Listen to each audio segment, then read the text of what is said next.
अब देख रहे हैं नवोदय टाइम्स पंजाब केसरी टीवी।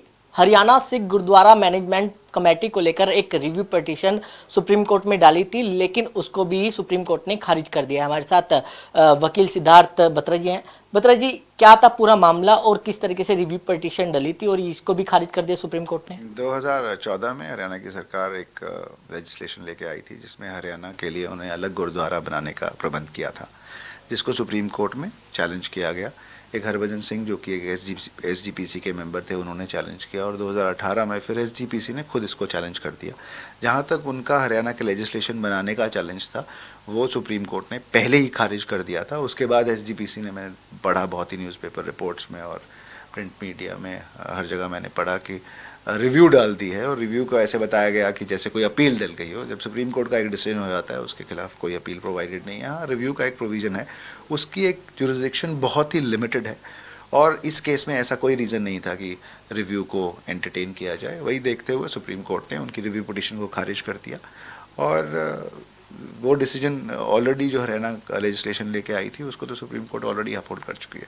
क्या अब कोई विकल्प इनके पास और कोई बचता है? अभी रिव्यू के बाद कोई विकल्प नहीं बचता। हाँ, एक ज़रूर प्रोवाइडेड है कि क्यूरेटिव पिटीशन डाली जा सकती है। इस केस में ऐसा कोई ग्राउंड ना ही तो रिव्यू का था और ना ही कोई क्यूरेटिव का हो। कोई भले ही क्यूरेटिव डालना चाहे तो उनकी इच्छा है, पर उसको डालने के लिए भी एक सुप्रीम कोर्ट के सीनियर एडवोकेट का सर्टिफिकेट चाहिए होता है। मुझे नहीं लगता कि कोई भी सीनियर एडवोकेट इस केस में कोई सर्टिफिकेट देंगे इसको फाइल करने का। आप इस मैटर को एज फार एज जो कि लेजिस्लेशन की मान्यता का सवाल है, उस पर आप क्लोज समझें इसको। क्या माना जाए कि जो कमेटी अभी सरकार ने बनाई थी, सरकार की देखरेख में भी पास हुई थी, क्या वो अब बरकरार रहेगी? जो हरियाणा की कमेटी सरकार ने बनाई थी, वो हरियाणा के लेजिस्लेशन के हिसाब से हरियाणा के पास पावर है। जब एक्ट को ही पहले सुप्रीम कोर्ट ने अपहोल्ड कर दिया था, तो आगे कमेटी बनाने का ऐसा कुछ नहीं। पर जो मुझे रिपोर्ट से पता लगा कि एक बिल्कुल ही नई कमेटी बना दी गई। जो कमेटी पहले मुझे मिलने आती थी, इस केस के लिए इतने साल पैरवी करती रही, उनमें से कुछ ने रिज़ाइन कर दिया और कुछ अब कमेटी का पार्ट नहीं है। पर ये तो सरकार का दायित्व है, सरकार क्या चाहती है। क्या अब इसके चुनाव होंगे? चुनाव पर भी कोई जो है रोकथाम है?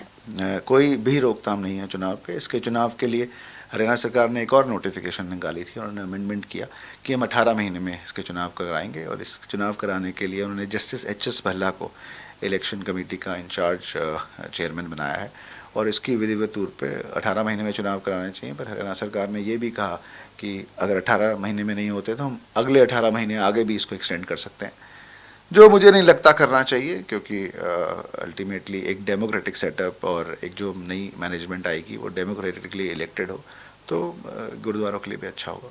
तो बिल्कुल, ये थे सिद्धार्थ बत्रा, जिन्होंने नवोदय टाइम्स पंजाब केसरी के साथ खास बातचीत की। दिल्ली से कमल कुमार कंसल, नवोदय टाइम्स पंजाब केसरी टीवी। हमसे जुड़े रहने के लिए हमारे YouTube चैनल को सब्सक्राइब करें और नई वीडियो की नोटिफिकेशन के लिए बेल आइकॉन को दबाएं।